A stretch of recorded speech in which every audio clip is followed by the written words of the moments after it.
창세기 11장까지에서 우리는 사람은 자신에게 주어진 자유를 가지고 하나님을 선택하기보다 뭘 선택하는 걸 봤습니까? 자신의 욕심을 따라 선택하는 것을 보았죠. 욕심이란 뭘까요? 내게 주어진 것이 아닌 것을 원하는 것이, 내게 주어진 것이 아닌 것을 가지려고 하는 것이 욕심이죠. 내게 필요한 것 이상을 가지려고 하는 것이 욕심입니다. 예를 들어 배고파 죽어가는 사람이 밥을 먹고 싶어 하는 것은 욕심입니까? 아닙니까? 그건 아니죠. 당연한 겁니다. 그런데 배불리 먹었는데도 뭔가 더 먹고 싶어 하는 것은 욕심이에요? 아니에요? 욕심이죠. 예. 모든 것을 완전하게 지어주셨고 준비해 주셨고 온전한 선하심과 참 생명을 주시는 하나님이 계시는데도 불구하고 아담과 하와는 그것을 넘어선 그 무언가를 또 바랬습니다. 그것이 욕심이었어요. 그 욕심으로 인해 인간은 하나님의 말씀을 따르지 않고 자신이 원하는 것을 선택합니다. 선악과를 먹었고 자기 동생을 죽였으며 땅을 부패하게 하였고 포악함이 세상에 가득하게 했습니다. 그리고 하나님을 의지하는 것이 아니라 스스로를 지키기 원해서 탑을 쌓기 시작했죠. 하나님께서는 이 모든 인간의 선택에 대해서 정의를 실현하셨습니다. 정의란 잘못된 일에 대해서 심판을 하시는 것입니다. 벌을 내리시는 거죠. 아담과 하와는 하나님과 더 이상 함께 할 수 없는 벌이 내려졌고 가인은 땅을 유리하게 되었으며 온 세상에 포악함이 가득해지자 물로 쓸림을 받았습니다. 탑을 쌓던 자들은 언어가 혼잡하게 되므로 더 이상 서로 소통이 되지 않아서 그들이 이루려 했던 일을 이루지 못하고 서로 갈라지게 되었죠. 하나님은 이렇게 정의를 실현하기 위해 벌을 내리셨지만 또 동시에 은혜도 베푸셨습니다. 아담과 하와에게는 가죽으로 옷을 해 입히셨고 가인에게는 표를 주어서 죽임을 당하지 않게 해주셨습니다. 모든 세상을 쓸어버리시는 중에도 방주를 통하여 노아의 가족과 또 동물의 생명을 지켜주셨습니다. 탑을 쌓던 자들을 흩으셨지만 그 중에서 아브라함이라는 한 사람을 선택하셨다고 말씀드렸습니다. 그 아브라함으로 시작된 은혜, 그 은혜가 약속의 아들 이삭, 그리고 그 이삭을 통해 태어난 야곱, 그 야곱이 변해 이스라엘이 되고 그 이스라엘을 통해서 생겨난 영적인 이스라엘, 곧 교회로까지 이어지는 것이 하나님의 은혜인 것입니다. 그리고 이 은혜는 세상의 마지막 날까지 하나님께서 베푸시는 은혜입니다. 이 은혜의 패턴이 여러분 안에 이제는 자리가 완전히 잡히셨으리라고 믿습니다. 자, 오늘은 이 아브라함을 부르시는 장면을 보면서 구원에 대해 우리가 조금 더 명확히 알 수 있게 되기를 바랍니다. 창세기 12장 1절에서 3절 말씀 함께 읽겠습니다. 여호와께서 아브라함에게 이르시되 너는 너의 고향과 친척과 아버지의 집을 떠나 내가 네게 보여줄 땅으로 가라. 내가 너로 큰 민족을 이루고 네게 복을 주어 내 이름을 창대하게 하리니 너는 복이 될지라.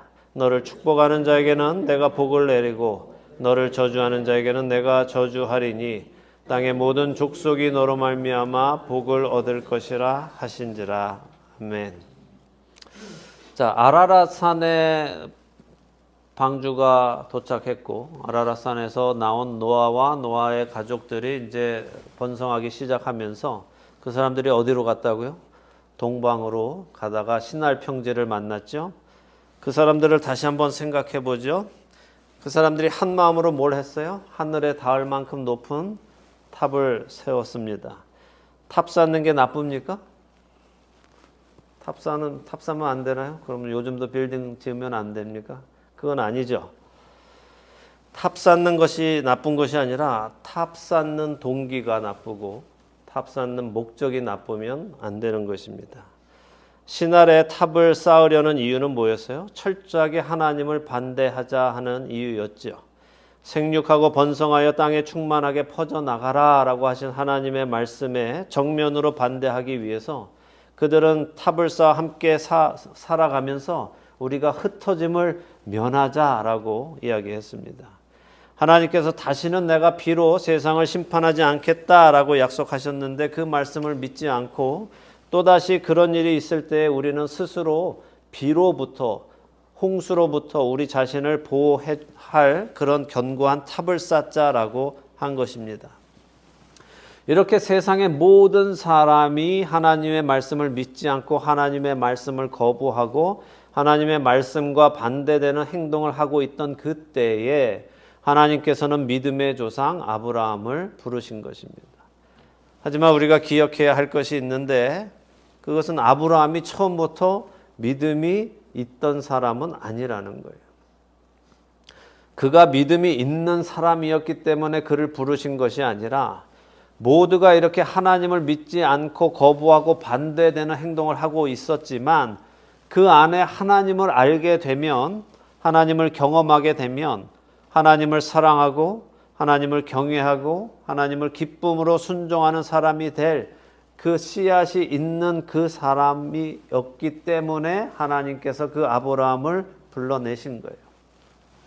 모든 것을 아시는 하나님, 과거는 물론 미래까지도 모두 아시는 하나님은 지금은 믿음이 없지만 하나님께서 하나님 되심을 보여주실 때에 그 하나님을 믿고 사랑하고 경외하고 순종할 것을 아시기 때문에 그를 불러내신 것입니다. 이것은 구원의 아주 중요한 요소입니다. 자, 하나님이 저와 여러분을 부르실 때 여러분과 저에게 믿음이 있어서 부르셨습니까? 우리의 믿음이 자랄 것을 아시기 때문에 부르신 것을 우리는 깨달아야 합니다. 이것을 깨닫지 못하면 어떤 모습이 나오느냐? 내가 구원받을 만해서 나에게 믿음이 있어서 나는 다른 사람들보다 나아서 나를 부르셨다, 나를 택하셨다 하는 우월감과 교만함을 가지고 신앙생활하게 되는 것입니다. 그리고 실제로 그런 열매를 맺고 사는 사람들이 교회 안에 수두룩합니다. 내가 선택받은 것은 내가 잘나서 된 것이 결코 아닙니다. 나 같은 사람을 선택하신 하나님이 은혜로운 분이시고 하나님이 대단하신 분이고 놀라우신 분이고 자비로우신 분이고 사랑의 하나님이신 것이지 내가 믿음이 있어서 내가 특별해서 내가 남들보다 나아서 선택하신 것이 절대 아님을 명심하시기 바랍니다. 여러분 마음속에 혹시라도 그런 생각이 들어있다면 그 생각 버리시기를 주님의 이름으로 축원합니다. 그것을 버려야만 여러분이 사십니다. 자, 아브라함의 이야기를 다시 생각해 보죠.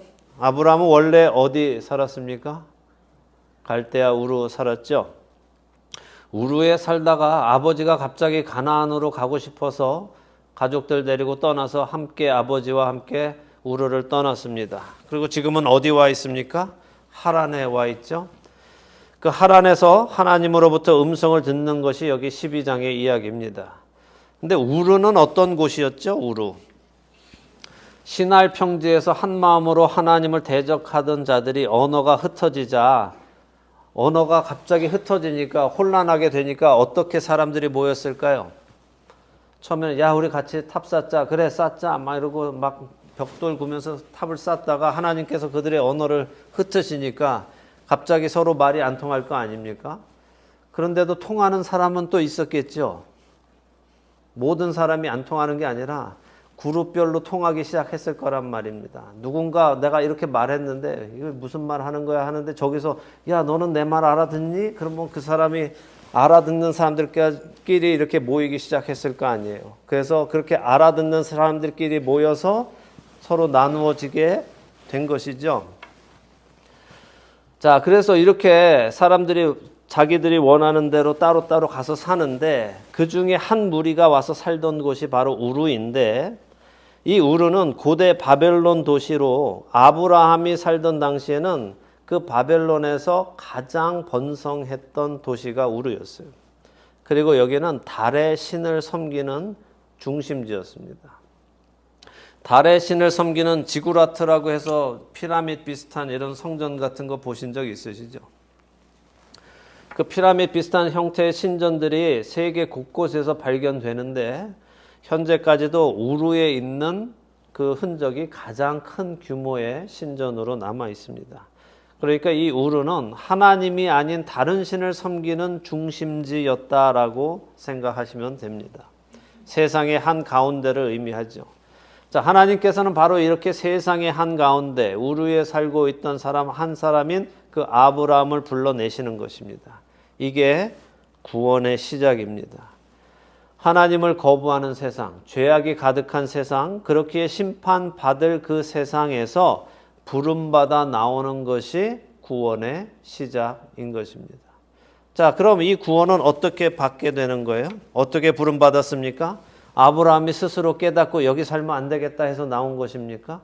아니면 하나님께서 그를 부르셨기 때문에 나오는 것입니까? 아브라함이 그냥 나는 이 동네 살기 싫어, 나는 하나님을 찾아볼 거야 해서 나온 게 아니죠. 그냥 아버지가 다른 동네 가서 살아보자고 해서 우르를 떠난 것입니다. 그러다가 하란에 도착해서 그냥 여기 눌러 앉아 살고 있는 거예요. 그런데 부르심은 어떻게 받는 것입니까? 스스로 나오는 것이 아니라, 스스로 하나님을 찾는 것이 아니라 하나님이 그를 찾아오시는 것입니다. 아담과 하와가 선악을 알게 하는 나무의 열매를 먹고 숨었을 때 하나님께서 그를 찾아오신 것처럼 세상의 한가운데 살고 있는 아브라함을 하나님께서 친히 찾아오셔서 그를 부르시는 것으로 구원은 시작되는 것입니다. 그리고 그 부르심에 응답해야 구원이 시작되는 겁니다. 하나님이 부르시는데 응답하지 않으면 어떻게 됩니까?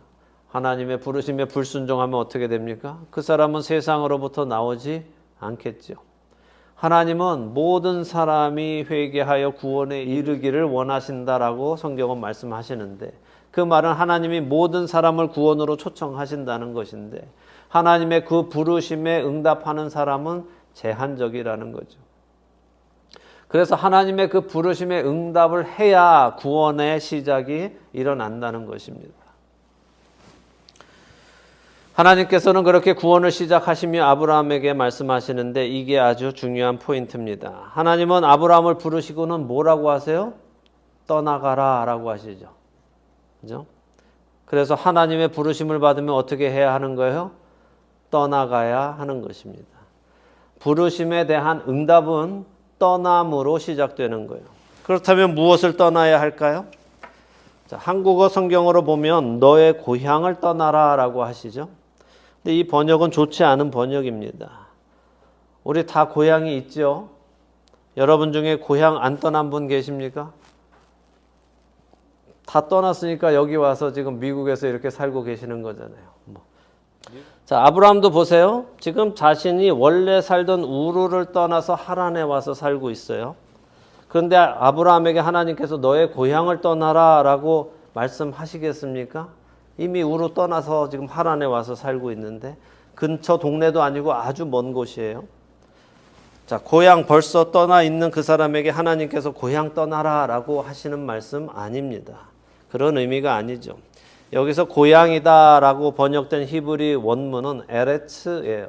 그거는 땅을 의미합니다. 땅. 그러니까 원문을 직역하면, 그러니까 원문을 그대로 보면 이렇게 말씀하시는 거예요. 너는 너의 에레츠를 떠나서 내가 너에게 보여줄 에레츠로 가라 하는 거예요.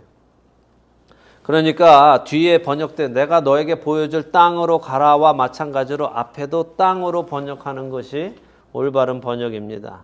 그러니까 하나님께서 너는 너의 땅을 떠나 내가 너에게 보여줄 땅으로 가라라고 하시는 거죠. 그럼 이게 무슨 말일까요? 무슨 의미일까요? 자, 생각해 보세요. 아브라함이 현재 살고 있는 땅, 그 땅은 어떤 땅입니까? 이미 노아 시대에 한번 저주받은 땅이에요.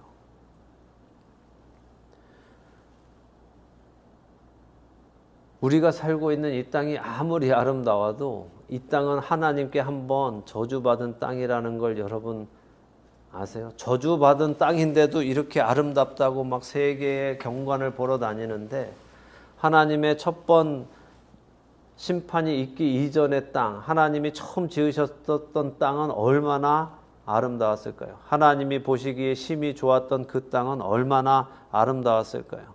우리는 지금 저주받은 땅을 보고도 심판받은 땅을 보고도 너무 아름답다. 하나님의 지으심이 놀랍다라고 얘기하는데 언젠가 모든 것을 만물을 회복시키실 때 우리는 하나님의 참된 아름다움을 다시 볼 수 있을 것입니다. 자, 이 아브라함 시대에 아브라함이 살고 있던 그 땅은 저주받은 땅이에요. 노아 시대에 한번 저주받은 심판받은 땅입니다. 그럼에도 불구하고 사람들은 여전히 하나님을 거부하고 계속해서 다른 신들을 섬기고 있는 오염된 땅이란 말이죠. 우르가 있던 나라가 바벨이라고 말씀드렸죠. 그 고대 바벨은 바벨탑을 의미하는 바벨과 같은 단어이면서도 또 다르게 쓰이는 단어예요. 하나님께서 그들을 흩으셨을 때 바벨은 히브리어 바벨인데 사람들이 말하는 고대 바벨은 아수르 언어 바벨입니다. 아수르 언어 바벨은 하나님이 혼잡하게 하셨다 하는 바벨과는 다른 의미예요. 그것은 문이라는 바와 엘이라는 신, 그래서 신을 향한 문, 신을 만나는 문이라는 뜻이 바벨의 원 의미입니다. 그러니까 결국 우르가 있었던 그 바벨은 다른 신을 만나는 문, 그래서 사람들이 거기로 모여서 하나님이 아닌 다른 신, 특별히 달 신을 섬기던 곳이 그곳이다 말이죠. 그렇게 우상을 섬김으로 오염된 그 땅을 떠나라라고 하시는 것입니다. 그리고는 하나님께서 보여주시는 땅, 이제 하나님께서 주시는 땅, 그 땅으로 가라고 하시죠. 이것이 구원인 것입니다. 멸망할 이 세상으로부터 부름받아 나와서 하나님의 나라로 가는 것, 하나님이 주시는 나라로 가는 것, 그것을 상징적으로 보여주시는 것이 바로 너의 땅을 떠나 내가 너에게 보여줄 땅으로 가라라는 말씀에 담겨 있는 의미입니다. 두 번째로 하나님은 아브라함에게 너의 친척을 떠나라라고 하십니다. 이 말씀은 크게 두 가지로 이해할 수 있습니다. 먼저는 광범위한 친척의 의미입니다. 당시 모든 사람은 친척이었죠. 아브라함하고 다 친척이죠. 노아의 후손과 그 후손으로 태어났으니까 모두가 다 친척이죠. 우리도 실제로는 다 친척이죠. 따지고 가다 보면 결국 우리의 조상도 노아로부터 왔을 테니까 우리 역시 친척입니다. 그러니까 당시에 모든 사람이 친척이었는데 그 친척을 떠나라라고 하셨다면 무슨 말씀일까요? 그것은 지금 하나님을 대적하고 있는 그 사람들, 하나님께 불순종하고 있는 그 사람들을 떠나라 하는 말씀이겠죠. 자, 그거는 광범위한 의미로 본다면 작게 보면 어떨까요? 둘째로 가까운 친척을 의미한다면 당신은 씨족 사회였으니까 어떻게 살아갔어요? 친척끼리, 가족끼리 모여서 근처에서들 살았죠. 그래서 서로의 도움을 어디서 얻습니까? 친척에게서, 가까운 친족에게서 얻으면서 서로 돕고 살아갔습니다. 그러니까 하나님은 지금 아브라함에게 네가 그동안 의지했던 사람들을 떠나라라고 하시는 것입니다.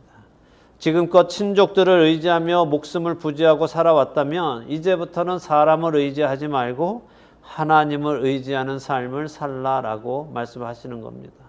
이것을 떠나서 하나님이 보여주시는 그 땅으로 가는 그 동안에는 이제는 하나님만을 전적으로 의지하면서 살아가야 한다는 말씀인 것입니다. 셋째로 하나님은 아브라함에게 아버지의 집을 떠나라라고 하시죠. 아버지의 집은 뭡니까? 지금 아브라함이 아버지하고 같이 사니까 아버지 집을 떠나라 그 말씀입니다. 아버지는 하란에 내버려 두고 너는 떠나라 라는 말씀일까요? 그것이 아니라 내 아버지의 집은 너의 가문을 떠나라 하는 말씀입니다. 우리나라 사람들 가문 집착하지요. 무슨 성씨, 무슨 파, 몇 대손 이거 다 많이들 중요하게 생각하고 중요하게 생각하는 분들은 또 인사할 때 종씨 만나면 또 무슨 파 어디 몇 대손이세요 하면서 이제 돌림자 막 찾아가면서 위아래 찾고 막 하시죠. 예. 근데 제가 살아오면서 자기 집은 머슴 집안이었다, 노비 집안이었다라고 하는 사람은 한 번도 본 적이 없고 다들 양반 집안에서 나와서 도대체 노비들은 다 어디로 간 건지 알 수가 없어요. 어쨌든 하나님은 지금 아브라함에게 너의 집 가문을 떠나라라고 말씀하시는 거예요. 왜 그럴까요? 이제부터 새로운 가문이 시작되기 때문에 그래요. 하나님께서는 두 번째 세상을 심판하시기로 하시고는 자기 백성을 찾으시기로 하신 것이 바로 아브라함을 찾으신 이유예요. 그러니까 지금까지 속해 있던 가문이 아니라 새로운 가문을 시작하라는 말씀인데, 세상 모든 나라에는 성씨가 있죠. 패밀리 네임이 다 있죠. 라스트 네임이 있죠. 여러분도 다 있으시잖아요. 그런데 아브라함으로 시작되는 유대인들은 성이 있어요, 없어요? 성이 없어요. 라스트 네임이 없어요. 성경 속의 인물들을 한번 생각해 보세요. 거기 김 누구누구, 강 누구누구 이렇게 나옵니까? 유대인들은 계속해서 누구를 설명할 때, 이름을 설명할 때 어떻게 해요? 누구의 아들 누구, 누구의 아들 누구 이렇게 하죠. 왜냐하면 라스트 네임이 없기 때문에 그 사람을 설명할 때 그렇게밖에 할 수 없습니다. 그러니까 하나님께서 지금 하시는 말씀은 뭐냐 하면, 지금까지 너가 살아왔던 육신의 가문, 육신의 아버지를 떠나서 이제부터는 어느 가문으로 가라는 거예요? 하나님 아버지의 가문으로 들어가라는 거예요. 유대인들은 스스로를 그렇게 믿고 있어요. 자기네 패밀리 네임은 하나님이에요. 하나님의 자손이기 때문에.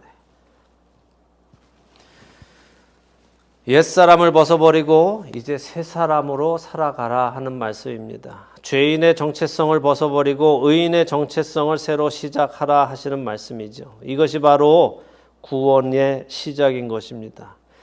자, 정리를 하면 이렇습니다. 구원은 내가 먼저 하나님을 선택하는 것이 아니라 하나님이 나를 찾아와서 부르시는 것이고, 그렇게 하나님께서 부르시면 그 부름받은 사람은 그 부르심에 반응을 해야 하는데, 그 부르심은 떠나는 것으로 시작이 됩니다.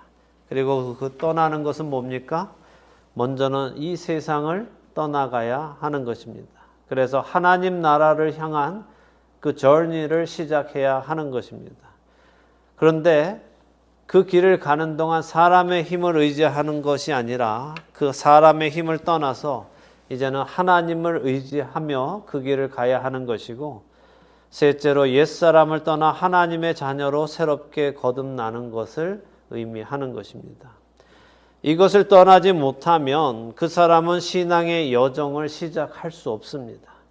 이렇게 시작되는 신앙의 여정을 통해 하나님은 그 사람의 삶에 동행하기 시작하십니다. 그래서 아브라함을, 믿음 없었던 그 아브라함을 자기 아들을 번제로 드릴 수 있는 사람으로까지 만들어 가시는 것이 하나님이십니다. 아브라함을 그 아들 번제로 드릴 수 있는 믿음이 자라갈 수 있을 만큼 그 사람의 삶을 통해서 계속 빚어 가시는 것이 하나님이 하시는 일입니다. 그렇기에 우리도 빚어 가실 것입니다. 그리스도의 장성한 분량에 충만한 데까지 자라가도록 하나님께서 우리를 인도해 가실 것입니다. 여러분은 여러분을 찾아오신 그 하나님의 부르심을 받으셨습니까? 그 부르심을 받으셨다면 여러분은 떠나야 할 것들을 떠나셨습니까? 내가 발붙이고 사는 이 세상에 미련두지 않고 하나님 나라를 향한 여정을 시작하셨습니까? 여러분이 믿고 의지하던 것들을 떠나서 하나님만 의지하며 그 길을 가고 계십니까? 죄악된 옛사람을 벗어버리고 죄에서 떠나 하나님의 자녀로, 빛의 자녀로 살아가고 계십니까? 아직 떠나지 못한 것들이 있다면 속히 떠나시기를 바랍니다. 속히 떠날수록 여러분에게 유익합니다. 떠나지 못하면 떠나지 못하는 만큼 여러분은 고단한 삶을 살게 될 것입니다. 왜냐하면 하나님께서 여러분을 선택하시고 여러분을 부르셨다면 그분은 여러분이 반드시 떠나도록 환경을 만들어 가실 거예요. 그렇기에 여러분이 떠나지 않으려고 계속해서 붙들고 있는다면 하나님께서는 여러분에게 그 삶을 떠날 수 있도록 고단한 삶을 허락하실 것입니다. 오늘 본문 창세기 12장 1절에 하나님께서 아브라함에게 너에게 보여줄 땅으로 가라라고 하실 때 여기 이 가라라는 표현을 히브리어로 보면 레클러카라고 해요. 이거는 합성어입니다. 근데 한국어로는 번역되지 않았어요. 그냥 가라라고만 되어 있습니다. 근데 히브리어에는 담겨 있는 뜻이 있는데 무슨 말이냐 하면 너에게 보여줄 땅으로 너를 위해 가라라고 하시는 거예요. 내가 너에게 보여줄 땅으로 가라라고 한국어는 번역되어 있지만 히브리어 안에는 내가 너에게 보여주는 그 땅으로 너를 위해 가라라고 하신다는 거예요. 이 길을 떠나는 것이 너에게 유익해. 아브라함아, 내 말 듣고 너는 지금 이 땅에서 떠나서 내가 너에게 보여주는 그 땅으로 가라. 그게 너에게 좋은 일이야 라고 말씀하고 계시는 것입니다. 하나님께서 여러분을 부르셨습니다. 멸망할 세상으로부터 영원한 생명으로 오라고 부르셨습니다. 그 부르심에 응답하여 떠나는 것이 우리에게 유익한 것입니다. 자기 자신을 위해 음성을 따라 이 세상을 떠나는 은혜가 여러분과 제게 있기를 예수 그리스도의 이름으로 축원합니다.